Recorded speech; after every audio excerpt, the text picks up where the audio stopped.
program? Does anyone need a program?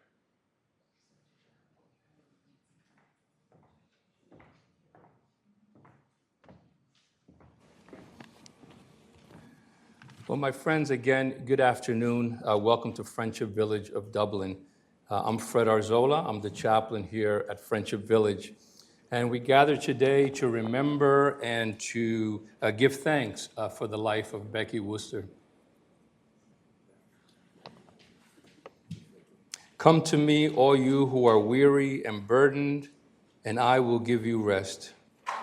Take my yoke upon you and learn from me, for I am gentle and humble in heart, and you will find rest for your souls, for my yoke is easy and my burden is light. Friends, we gather to remember, celebrate, and say farewell to Becky Wooster, to affirm God's love for us, and to support each other in a time of need. Let us acknowledge our grief and be open in our love, affirming the meaning and mystery of life, confident in the blessed hope shared by Jesus our Lord. Amen. Please join me in the prayer of comfort. Merciful God, we acknowledge the uncertainty of our life on earth. We are given a mere handful of days. Look down in tender love for those gathered here today, whose joy is turned into mourning. According to the multitude of your mercies, uphold, strengthen, and comfort them, so they may find strength and refuge in you. Illumine us now through the Holy Scriptures, so that hearing your promises, we may be lifted into the light and peace of your presence. Amen.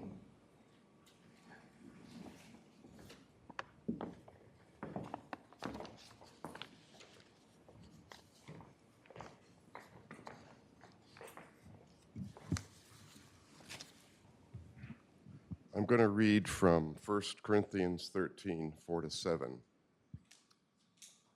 Love is patient. Love is kind. It does not envy. It does not boast. It is not proud. It does not dishonor others. It is not self-seeking. It is not easily angered. It keeps on no record of wrongs. Love does not delight in evil, but rejoices with the truth.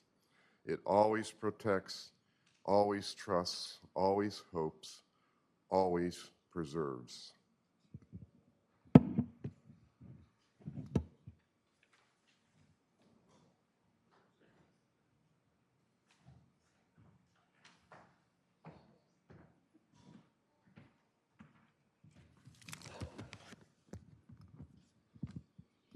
Hello. I'm going to read from John 14, 1-3. Do not let your hearts be troubled. Trust in God. Trust also in me. In my Father's house are many rooms. If it were not so, I would have told you. I am going there to prepare a place for you. And if I go and prepare a place for you, I will come back and take you to be with me, that you also may be where I am.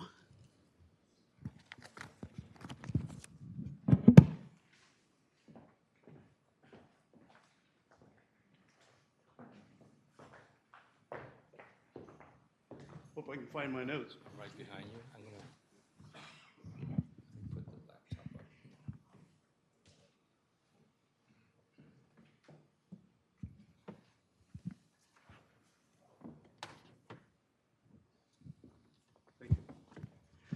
Before I begin, I'd like to thank everybody for coming. You're all special to me. And through my life, I feel that I've really been blessed to grow up how I did, with a loving family. And we didn't have much, but we had everything we needed. And I'm very blessed to have lived that kind of life. I'm so happy to have both my sons and their families. You mean very much to me. I'm glad you're here. Wow, the blessings have flowed from the generations in the Wooster family. Mean very much to me. So before I go any further, I need to tell you what I believe. I believe in God. I believe in creation. I believe that God has a plan for our salvation, and it's through Jesus Christ. We all have souls that will live forever into eternity, and the time we spend here on earth is just a small speck of that eternity. We have a choice on how we will spend that eternity, and I believe that we were put here at a specific time and place, and God gave us all very special abilities. And speaking of special, whoops, somehow went down. What about Becky? Okay, Becky could be country, she could be elegant, and a lot of good things in between. She was born in Marion, Ohio, to Gene and Polly Thibault. Oops, there. Okay, to Gene and Polly Thibault. Gene was a welder at Marion Power Shovel, and not very long after she was born, they moved to Zanesville, Ohio, home of the Y Bridge. And when they got there, they opened a shop called Dixon Shoe Repair. They got it from one of their cousins. And Gene was very particular in the way he did his work. And as you can see, he was tall and skinny. Kurt got some of that, and I think he got the particularness in his work too. Gene took care of the shoe repair part of the business. Polly took care of the business part. Polly was a force, the mouse that roared, and Becky got some of that, and both her sons know that. They did, even though they had a modest income, they both did very well. They were good at investing and saving, and I got that from them, and I'm glad, and that passed on to my sons. They like the finer things. They like to visit Williamsburg, and every year they went to the Greenbrier Resort for 2 or 3 nights, and they were weird in a lot of ways. I'll just say a little bit about that because I could go on and on. But Becky warned me before I met them, and she was able to eliminate most of that kind of behavior. They had a lousy sense of direction. Becky got some of that, and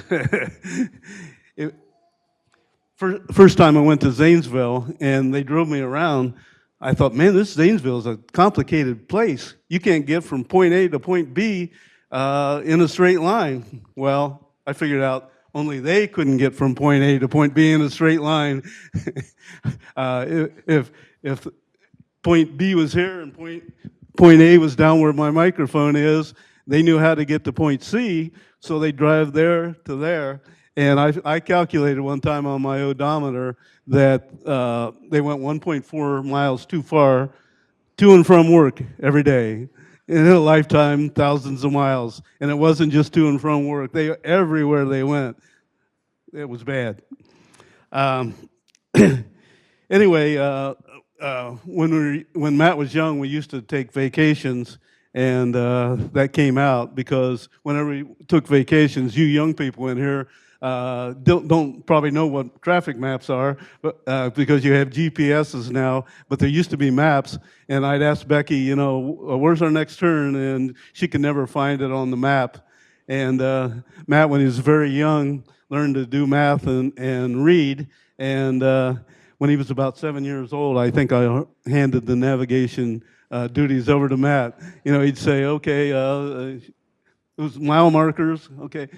In 8 miles, you're going to turn right on 321. So he could do that, Becky couldn't. Polly and Gene loved to dance, as you can see on the picture on the right there. Becky got that too. I remember one time they went up to the Cedar Point Grand Ballroom, and they mostly like big band music, and they started dancing. And when I danced, I just kind of did this and never went anywhere. But Polly and Jean started dancing and started moving around the dance floor, and pretty soon everybody just cleared out and watched them dance. And like I said, I was a poor choice, but Becky later made up for that. Um, Becky spent much of her time growing up in the shoe repair store. When she got a little bit older, she learned how to run the cash register, and she learned how to deal with customers. That would pay off later. She started out cute, as you can see, kind of a little pudgy face, and then as she kept it up as a teenager, and then when she became an adult, she caught my eye.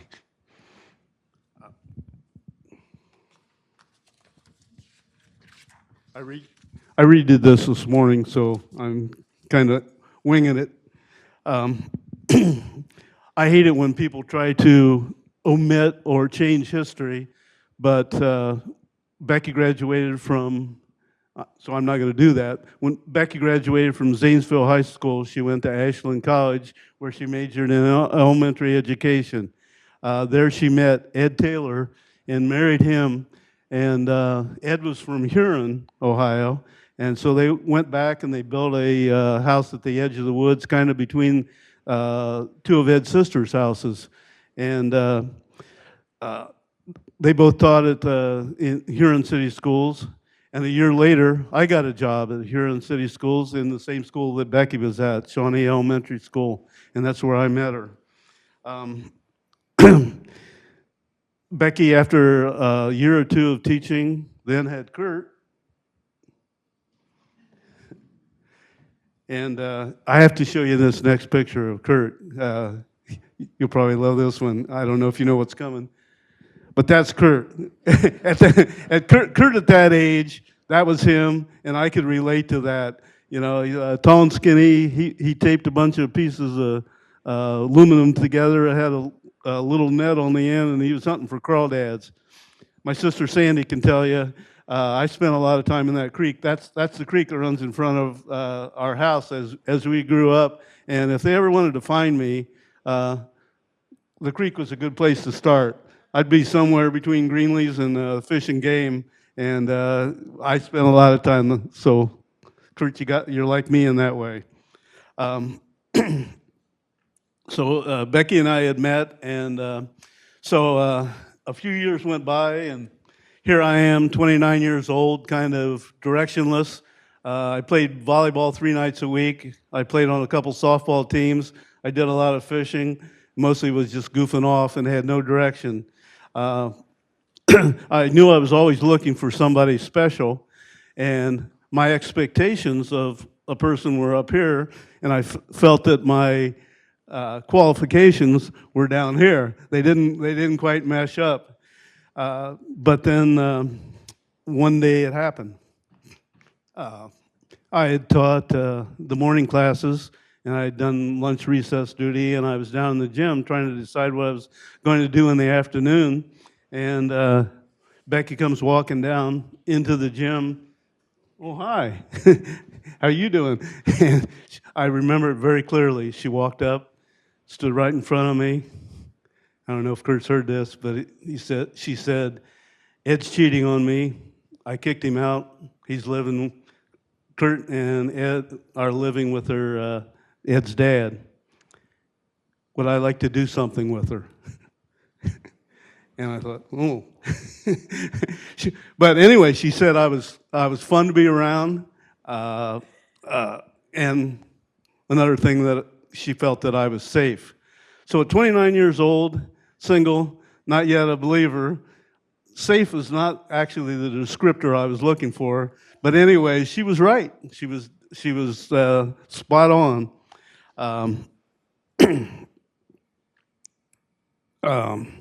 So I thought of some things to do with her, and a few months later, on August 5th, 1978, we got married. I don't know. Yep. Oh, she saw something in me. I forgot that one. She saw something in me, and who wouldn't? And I think Kurt did too. So what qualities I had. So that's when we got married, 1978, August 5th, and um, we found a realtor, bought a house, a little house on Buckeye Street. It's right down from Woodland School, and that's where Matt was born. Yep. And that's actually our second house. But she was very impressed with the realtor that worked with us, and then we bought this second house. But anyway, she taught fifth grade at Woodlands Elementary School. I was back at Shawnee Elementary School, which was across town, and there was declining enrollment in Huron, so Becky lost her job because of seniority. So what do? Becky lost her job. We decided to have a kid, and we upgraded the houses. There's another picture of Matt when he was young, but we upgraded the houses, and we went back and saw John Halter. The last year that Becky taught, one of the students in her class was Jody Halter, daughter of John Halter, who had John Halter Realty, and since Becky was out of work, John asked her if she'd like to try to sell houses. And thus began a long, successful career in real estate. And I kind of like that picture because she used that in advertising quite a bit. When she first started selling real estate, she's listed small little houses, cheap houses, and then it wasn't very long before I was going all over town putting in signs in Huron, Erie County, and beyond. And she became very good at working with clients, so John signed her a lot of high-end clients with a lot of money. And then because of that, she started winning, on the left-hand picture there, local awards, and then regional awards, and then on the right-hand picture, national awards. Several times she went to the national conventions and received awards for her productivity. I think it was at Miami, Paul Anka was performing, and rumor has it, and I don't have pictures of it, and I never went to the national conventions, but he was walking around the tables while he was singing, and he stopped at Becky's table, and he danced with Becky while he was singing a song, and that had to be quite a thrill for him.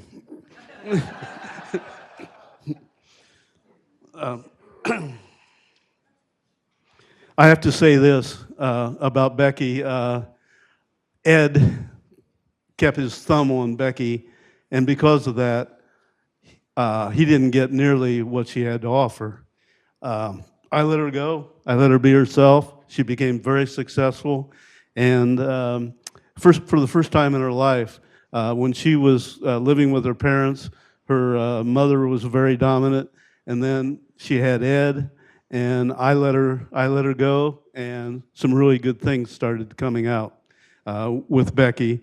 And people who live here have probably seen me walking my dogs many times off leash. Becky was off leash and thrived.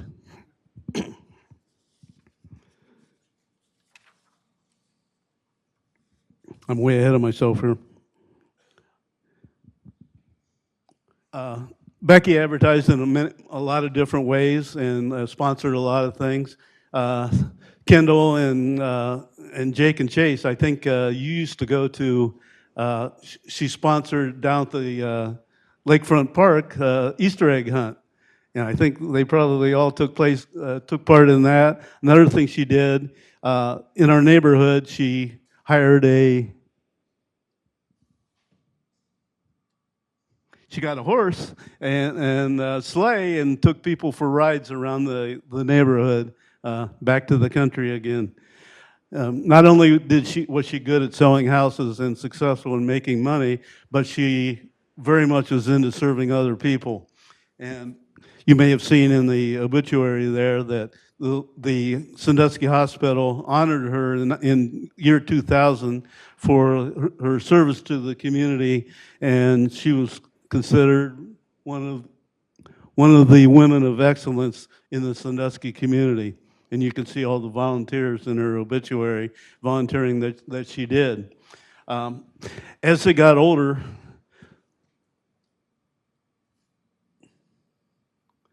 Kurt and Matt became pretty good friends, and that was a good thing. And I think they continue to to become good friends and keep it up. That's a great thing. I'm very happy with how close you have become. Now, I'm kind of out of order here, but Kurt married Jody, and they moved to Bellevue, which they still live now. That's where Jody grew up. Matt married Angie. They lived in Chicago for quite a while, and I probably should have had that before well, no, the good friends happened first. At Kurt's wedding, I have to say this, I looked at Mary, Ed's wife, and I looked at Becky, my wife, and I said, I'll take that one. Because Mary was looking old and Becky was still looking really good, and I'll take her not just for looks, but for a lot of different reasons. We used to have a really nice house. Because Becky knew all the houses available in Huron, we got one of the nicest houses in Huron. And Jake's shaking his head, yes. They used to come just about every weekend on Friday nights and stay with us and stay until about noon on Saturdays. And we had really good times then. That was good times. And Jake and Kendall sometimes came too. And you were really fortunate to know Becky at that time. I mentioned before that Becky liked to dance, and her outlet that she found for dancing became jazzercise. And she did it a lot, and on the picture on the right there, she kind of had an attitude doing it. That shows. But she loved it, and she kept herself in really good shape, and I think that's one of the reasons why she lived so long. With the condition I'm about to talk about. So now it gets pretty hard. I don't know how I get rid of that. Let me go back. Just click on the screen. Okay. It gets really hard because Kurt's kids have gotten older. They didn't need babysitters anymore. And so we tried to replicate that by coming down here and moving to the Columbus area. Matt had since moved from Chicago to the Columbus area. And at first they lived in Clintonville, and then they got a place in Worthington. But we tried to replicate that. And unfortunately, by the time we got down here, Becky was starting to show signs of dementia. And so, Jack and Gwen, you didn't get the experience of Grandma at a good time like Jake and Chase did. And, that's kind of a shame. And so I started throwing darts at the board, and I'm trying to do everything I can to make Becky happy. She didn't make friends down here because of the dementia. She got lost. I don't know if that was because of dementia or her sense of direction, but she had a really hard time even finding her way to. Did you know, Jane? I made her maps to get to your salon. Jane is where she got her hair done, and she would get lost. So it became difficult. So we went back up to Huron. She was convinced that if she went back to Huron, everything would be the same as it was, and it wasn't. So then we decided to come back down here, and just before we came back down here to to Friendship Village, I made the decision to have Christ in my life. That was one of the best decisions I ever made. Becky and I had gone to church pretty regularly for most of the time, but we really didn't get to understand the gift of grace. I did my best to communicate with Becky about that need to make a decision. She was failing mentally, but I'm convinced that she understood and did indeed make that decision. She didn't have much mental capacity, but God takes us from where we are. On her last day, it became apparent that she didn't have long to live. So I called Kurt and Jody, Matt and Angie, and I'm so fortunate that they were able to be there that last day. And they went out for dinner in the evening, and the only people that were left there were the hospice nurse, Becky, and I. And at that time, on the advice of some people in my home church, I prayed out loud with Becky, and I read her some Bible verses, and the hospice nurse said, "That's really nice." I asked her if she was a believer, and she said yes. And I said, "Did you make a conscious decision to accept Christ in your life?" And on my phone, the people that go to Dwell Church know that Matt and my testimony is on there. And so I played it for her, and in that testimony, it mentions making that decision. And right at the end, I talk about me making that decision. When that was over, she took her her last breath. On one of the Thursdays at Pace Setters, Ben Faust talked about standing up for things that are worth it. And Bob might have seen me taking notes that day because it was hitting me. He was talking about our witness to God, but there are other things that are worth it. And God and the Spirit or our conscience will tell us what those things are. We need to grab a hold of those things, put them in our heart, and hold on to those things. And you'll never regret that you did that. I'm going to end with some words from a Garth Brooks song. I can't sing, so I'll just tell you the words, but they kind of talk about the relationship I had had with Becky. And now, I'm glad I didn't know how it all would end, how it all would go. Our lives are better left to chance. I could have missed the pain, but I'd had to miss the dance. I have to disagree with Garth on one part of that message, and that is, I don't think it was chance. I think God put us together for both our sakes. I love you, Bex, and you were worth it.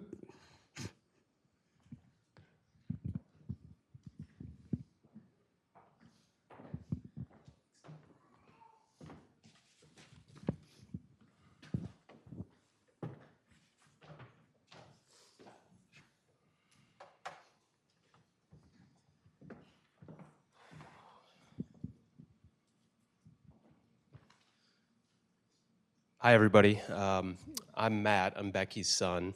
I'm the one that didn't get the height, unlike my brother Kurt. I like to walk when I talk. So I'm just going to say a couple of things about my mom. I'm not going to be up here very long. As a father myself, one of the earliest decisions that my mom made once I was born is to kind of put her career aside. She had a teaching degree. As my dad walked through, she was a teacher, and for the first several years of my life, she could have used that teaching degree to go out and I'm certain get another job. With the degree, it's pretty straightforward, I think, to find a career and continue to go. But she instead took that time to prioritize me and spend time with me. I really admire that decision she made. And I also think that, my mom and I talked a little bit about this. In those couple years where I was an infant, I think she really thought about what she wanted her life to be, what her strengths are, what she was good at. She was a people person. She loved people. She was an extrovert. She got energy from being with others. And I think using that strength and that experience of us buying that house and the interaction with that realtor, she was like, hey, I think I could be good at that, because that job requires you to spend a lot of time with people. And that's what my mom really enjoyed doing. And she did not do it, I strongly believe this, she didn't do it to make money. She did it because she loved being around other people. She liked solving problems for people. And that resulted in success in her career, but it's not what drove her. And I admire that. She made a decision not based on money, but based on how God designed her and her strengths, and really leaned into that. And it worked out exceedingly well for her from a career standpoint and just a happiness standpoint. My dad and I, despite the fact that we're both standing up here and talking in front of people today, we're not extroverts, right? I'm more comfortable, working by myself and doing things. It takes a lot of energy for me to stand up and do something like this, so thanks for letting me do it. But my mom is not that way. For just a quick example, and this happened many times, we grew up in a small town here in Ohio, probably 7,000 people live in that town or so, 3 or 4 restaurants. We didn't go out to dinner all that often, but when we did, it was often the case that we were hungry. My dad and I'd get there, we'd check in with the hostess, they'd show us to our table, we'd sit down like menus in hand, and where's mom? Like, she's back there talking to somebody else at a table, then she stops at another table. We've ordered our food. The food might even been at our table by the time mom finally sat down and ate with us. That was often the case, that things like that would happen. I'll also say that, and the last kind of comment on her career in her real estate and how she did real estate, like that can be a little bit of a slimy industry, if I can use that term. It's, there's a lot of competition to win clients, especially the more high net worth people that my mom tended to interact with. You could cheat, lie, and steal your way into a successful career. That's not my mom. Her ethics and her morals were always top of mind. She got excited about, a new plant that was opening and some engineers that were moving in town, and she could help them find their dream house, or somebody that wanted a second home up on the lake. Like, when I heard her talking about her work, it was related to that. It wasn't about how many transactions she did a year or how much money that she was going to earn. And I always appreciated that about her too, that I think her heart was in the right place. She did everything on the up and up. As I got older and I started to like girls myself, and I started to maybe pay more attention to the interactions of my parents as husband and wife.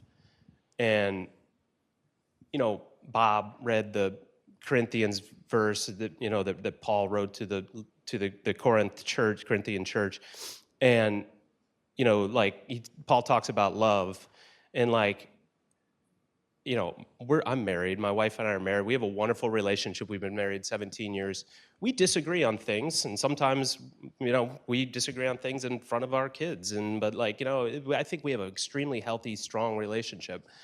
I think back to my parents' marriage, and I don't think I ever saw them argue one time, and I'm certain that was happening behind closed doors. I think my dad kind of hit on it. They had roles that they played. My mom was the alpha, she was the driver, she was the decision maker, and my dad was totally comfortable being a bit of her supporter. He would put in the signs, he would, move it from open to closed on the, and he would just kind of drive around and support her business.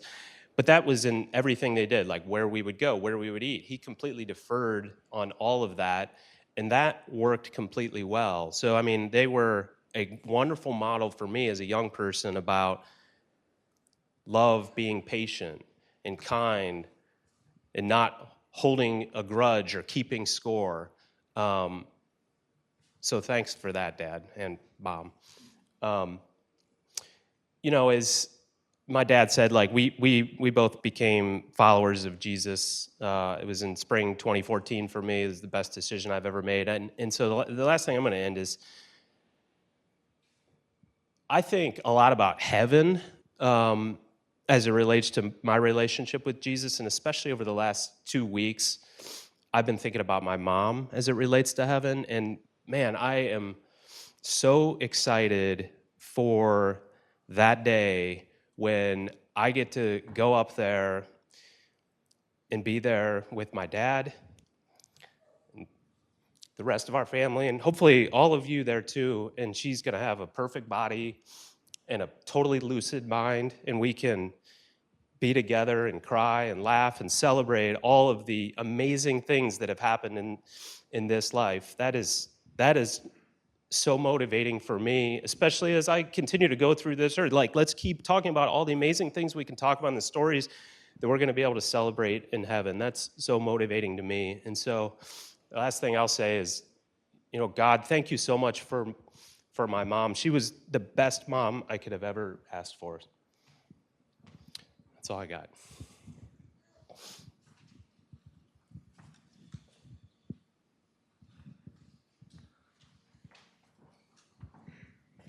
Sandy?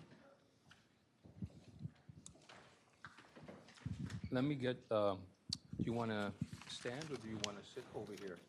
What do you prefer? I can go up there and stand. You sure? Yeah, I'm sure. Okay, because I could bring why don't I bring whatever's comfortable for you. That's fine. Or I could bring why don't I bring a stand? Hold on a second, okay? Okay.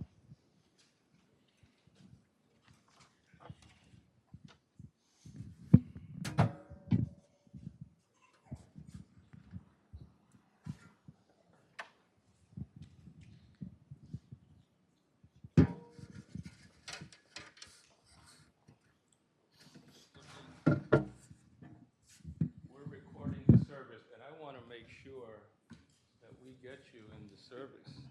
So I'm moving this over. So how about over here? Is that better? Yeah, why don't you come this way, and then you don't have to take those stairs. Okay. Why don't you- There you go. Thank you. Yeah. Stand right there. Is that high enough for you? That's good. All right, just put this on your chin just like that. Right nearby. Got it. Good. Hello, everyone. I'm Jim's sister. And I'm glad to be here just to celebrate Becky and her wonderful life. A couple weeks ago, Jim asked me if I would say some things about his mom, and I didn't get around to really writing what I was going to say until actually last night. The night before that, I fell coming in my front door, so that's why I'm using a walker, even though I didn't ordinarily use one, because I get sort of unsteady.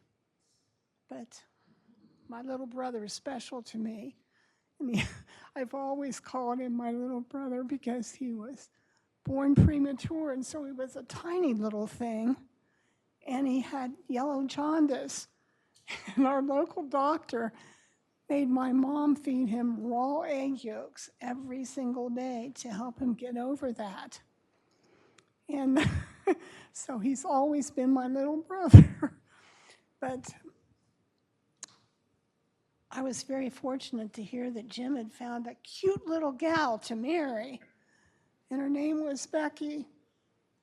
And she wasn't only petite, but she was beautiful in her mind, in her spirit, too. She took after her mother, who was approximately 5 foot tall. I'm not sure whether it was a little bit over or a little bit less, but her mom was a tiny little thing, too. However, her dad was well over 6 foot tall, as you saw in the pictures there, and Kurt kind of took that height from his grandpa.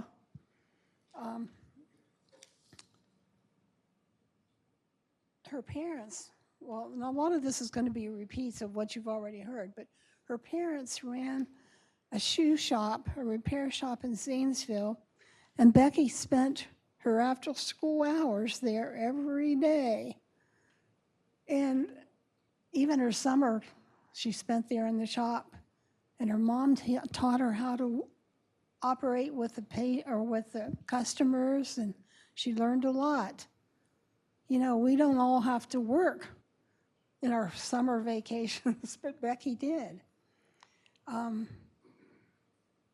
Becky, when she finished high school, she went to Ashland College, and then she became a teacher in the Huron school system, that's where she met Jim. And Becky had been married before and was the mother to Kurt, who was tall like his grandpa, Gene Tebow. And at our house, Kurt was nicknamed, and you may not know this, Kurt, the Marlboro Man for his rugged good looks, which he still has. Kurt lived with his father, and Becky missed him greatly, because oftentimes when we'd be together, she would mention, "Oh, I wish Kurt were here." Now, I'm sure it's an especially hard day for him, because he not only lost his mother, he lost his father within 2 weeks, or about a 2-week period, and that just breaks my heart. Let's take some time today to show Kurt our love, because he needs it, I'm sure, and our sympathy. Now, Becky had another son, and he's already been up here, Matt. And Matt married Angie, and all of her grandchildren were very special to Becky. 2 of them sitting right here in front of me, Gwen and Jack. And I don't know Kurt's grandchildren or kids' names. I'm sorry, I don't. But she mentioned more than once what a joy it was to have them around. And, you know, Becky made many trips to Zanesville. I don't know how many of you know that, because her mother came down with Alzheimer's. And she would not take a bath or change her clothes unless Becky came and did that for her. So every weekend, Jim, I don't know if Jim went with her, many times he did, but at least Becky would go to Zanesville to take care of her mom. And, you know, unless you've dealt with someone who has Alzheimer's or dementia, it's a real chore. And I'm speaking from experience because my husband had it and I took care of him for 12 years.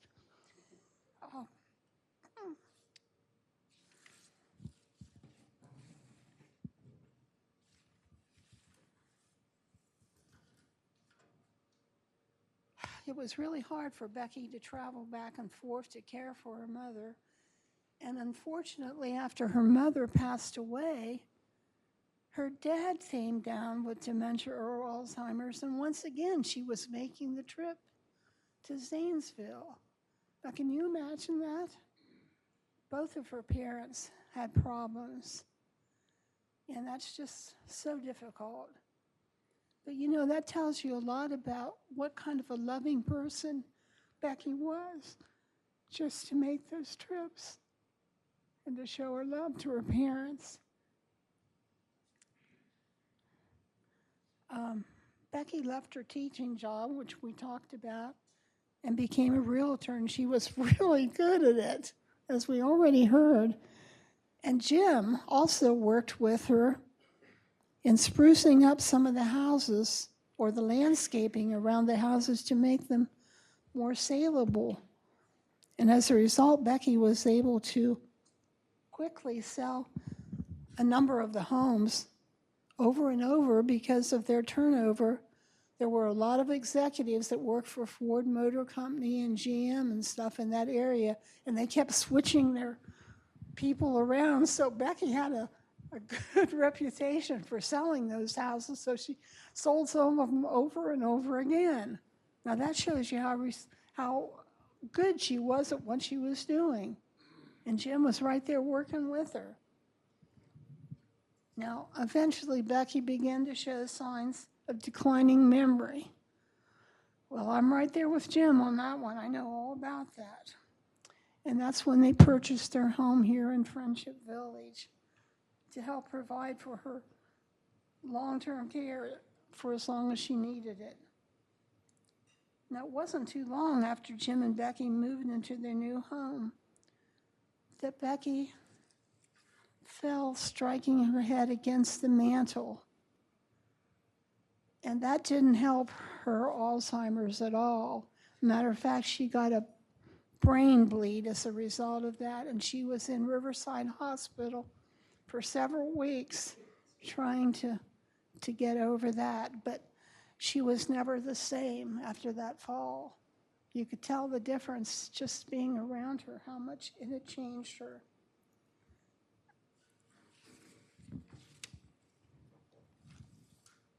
I'm sorry, I'm shuffling here, but eventually Jim had to find a different facility for her, better equipped to care for Becky. And she was there for quite some time until her recent passing. And I want to thank all of you who came today to celebrate Becky's life with us. Being surrounded by family and friends makes even the most difficult time better. And thank you so much.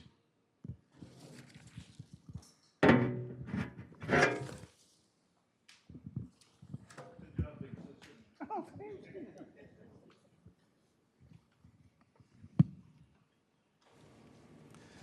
Sandy, you gave me an excuse to use this podium because they don't make them for tall people. So I get to do this.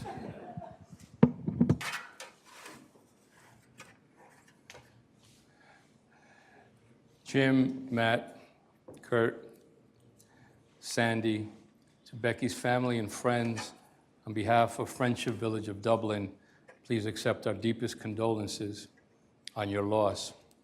I did not know Becky. I only knew of her through Jim. And whenever Jim spoke of her, I could tell that he was deeply in love with her. He always spoke of her with deep affection. And I'm not surprised to see that Jim selected as one of the scripture readings 1 Corinthians 13. This is a reading that is often proclaimed on wedding days, perhaps the most romantic and idealistic day of a marriage. So how beautiful and how lovely that, Jim, you selected the love reading, often reserved for weddings, to be read during the memorial service today. I do know that the Christian faith is at the core of who you are. As Christians, we have a mysterious dual relationship with death. On a human level, we are overwhelmed with sadness and with grief because we lost someone that we've loved. But this sadness is tempered by the joy that we feel, albeit through our tears, nevertheless knowing that Becky is with the Lord in heaven and that she is waiting for us to join her. There's a story in the Gospel of John, which Jim selected today. Jesus is comforting his followers. He's about to leave them and return to heaven. And understandably, they don't want to let go of him. And he says to them, "Do not let your hearts be troubled. You believe in God, believe also in me. My Father's house has many rooms. If that were not so, would I have told you that I am going there to prepare a place for you? And if I go and prepare a place for you, I will come back and take you to be with me, that you also may be where I am. You know the way to the place where I am going." And one of the apostles, Thomas, asks him a question. And Thomas, who has often been lovingly referred to as Doubting Thomas, is really a true reflection of the modern spiritual seeker. He's wonderfully honest and vulnerable. He wrestles with these existential and eternal questions. He refuses to have blind faith in which he just accepts things on face value. So he pushes back and he always asks questions and he wants a deep and thoughtful and abiding faith. And here is the wonderful thing about our brother Thomas, is that he doesn't fully understand some of the answers of these mysteries, and yet he continues to follow Jesus.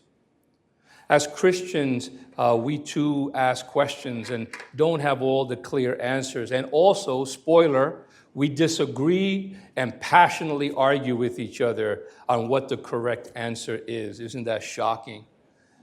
Death is the mystery of all mysteries, and it can leave us broken and sad and confused and scared and exhausted. In the Gospel of Matthew, Jesus said, "Come to me, all you who are weary and burdened, and I will give you rest.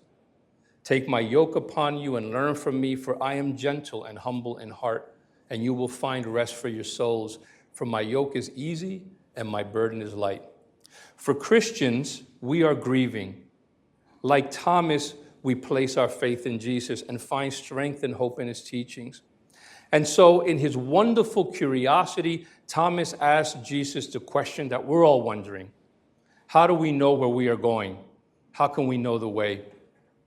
As Christians, we've decided that the way to God is to follow Jesus, that his life and death and resurrection and ascension into heaven is the key that opens the door into God's house. Jesus responds to Thomas, "I am the way and the truth and the life. No one comes to the Father except through me. If you really know me, you will know the Father as well. From now on, you do know him and have seen him." Jesus said this to his disciple 2,000 years ago, and he says it to us today. I am the way and the truth and the life. For Christians, this is a word of encouragement during moments like today. There's this Christian concept called the blessed hope, which is the hope that one day we will stand face to face with God. And there's this beautiful passage in Revelation which says, "I heard a loud voice from the throne saying, 'See, the home of God is among mortals. He will dwell with them. They will be his peoples, and God himself will be with them and be their God. He will wipe every tear from their eyes. Death will be no more. Mourning and crying and pain will be no more, for the first things have passed away.'"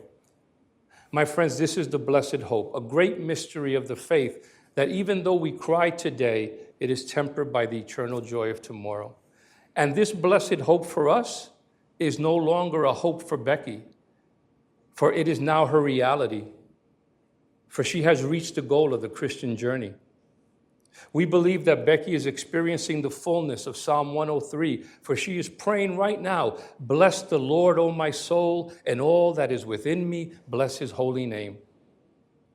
And while we celebrate that as Christians, of course, we grieve and we cry as well as humans because we've suffered a great loss.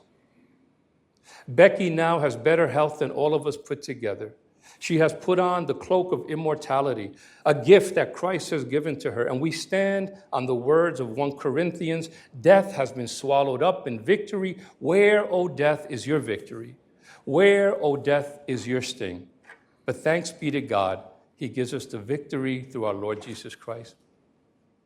Jim, Matt, Kurt, Sandy, Becky's family and friends, let us draw comfort knowing that Becky is in peace, that she is with the saints in heaven, and that the smile on today's program is the smile that Becky will have throughout eternity. Amen.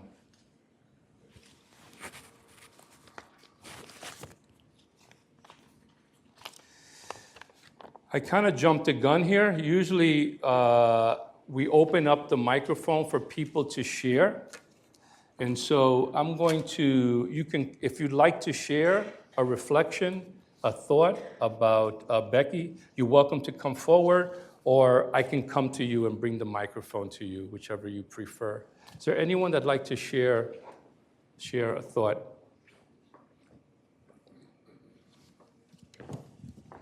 Would you like to come forward? Yeah.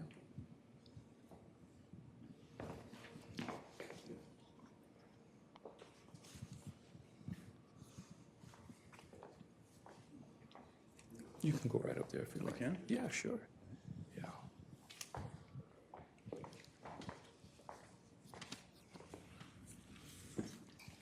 Yeah. My name is Roger. and I am a recent attendee of the adult Bible study group that Jim attends and has attended for some time. And while I haven't really had an opportunity, can everybody hear me okay? I haven't had an opportunity to know Jim very well, and I don't know Becky at all, never met her. I still found early on that Jim and I share a connection, and that is Alzheimer's, which is something that my wife suffered from as well. And she died about 2 years ago after suffering for 4 years. So we have some things in common. And after my wife died, I started to think a little bit about where my thoughts should go. And so I started thinking that maybe a good place would be to find out more about where Barbara is. And so I started reading some books, looking up some verses and passages that dealt with that. And recently, I just started a new book, and I just found what I thought was a wonderful summary of that whole issue about where your loved one is when she passes away. And I wanted to share that with you, Jim. I think this summary that I'm going to read, it only takes a minute, is the best that I have read so far, and I want to share this with you. It's at the end of a chapter in this author's book, and the title of the chapter is, "What is Life Like in the Present Heaven?" And this is from Randy Alcorn's book, Heaven. He says, "Meanwhile, we on this dying earth can relax and rejoice for our loved ones who are in the presence of Christ. As the Apostle Paul tells us, though we naturally grieve at losing loved ones, we are not, in quotes, to grieve like the rest of men who have no hope." Close quote. Our parting is not the end of our relationship, only an interruption. We have not lost them because we know where they are. They are experiencing the joy of Christ's presence in a place so wonderful that Christ called it paradise. And one day, we are told, in a magnificent reunion, they and we will be with the Lord forever. Therefore, encourage each other with these words. And I am encouraging you to think about those words. And that's it. That's beautiful. Thank you. Is there anyone else who'd like to share a thought?